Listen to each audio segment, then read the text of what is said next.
In this video, you'll learn how to collaborate with others in Box by inviting them into a file or folder. Inviting collaborators is a great way to share content for long-term projects. As an admin, you decide the collaboration levels for your enterprise. Watch this quick video to learn how to collaborate with others internally and externally and set specific settings for your organization.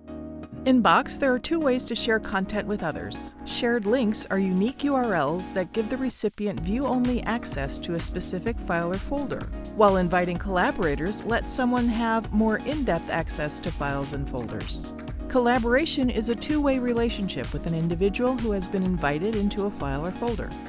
To invite a collaborator to this folder, I click the Share button. If I'm inviting someone inside my company, their name will auto-populate. If I'm inviting an external collaborator, I can just type in their email address, and when I do, Box adds a small image of a globe to the external invitee's avatar image or initials. And at the bottom of the Share window, Box displays a text reminder that you are sharing this folder's contents externally. This strengthens data security by helping ensure you don't unintentionally share content with someone outside of your organization. And when you send a collaboration invitation to a person without a Box account, Box prompts that person to sign up with Box before being able to access the content.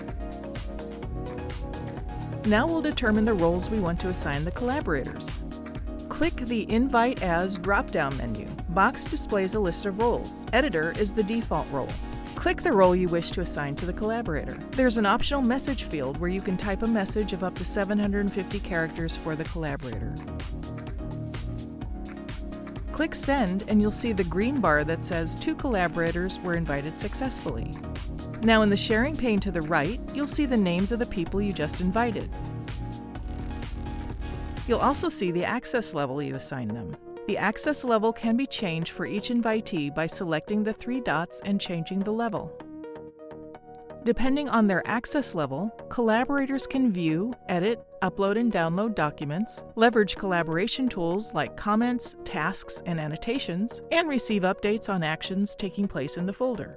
But it's up to you, the Box admin, to enable these permission levels in the admin console. As an admin, you decide the collaboration settings available to your organization. To get started, go to Enterprise Settings and the Content and Sharing tab, and scroll down to the Collaborating on Content section. These permission levels apply only to folders. Collaborators in single files can be granted only editor or viewer access levels. Remember, if an option is disabled at the administrator level, it will not appear for all managed users and for collaborators in folders owned by managed users. The default collaboration role is set to editor, but users are allowed to change this setting when they invite collaborators. Depending on your organization's security needs, you can tighten up who can invite collaborators by clicking Restrict Invites. This will only allow admins, folder owners, and co-owners to invite collaborators to a given folder. Box recommends leaving your global sharing settings as open as is reasonable given your regulatory environment. If needed, sharing can be restricted for individual folders by accessing the folder settings. The next 2 settings are auto-enabled. Checking Enable Invite Links permits people to use invite links to collaborate, and Enable Group Invites allows users to invite group collaborators to items. And finally, to really lock things down if you need to, you can check Restrict Ownership Transfer to block the transfer of ownership of your Box content to external users. Now that you've learned the basics for inviting collaborators, it's time to dive into your own account and start exploring. Ready to learn more? Check out these resources.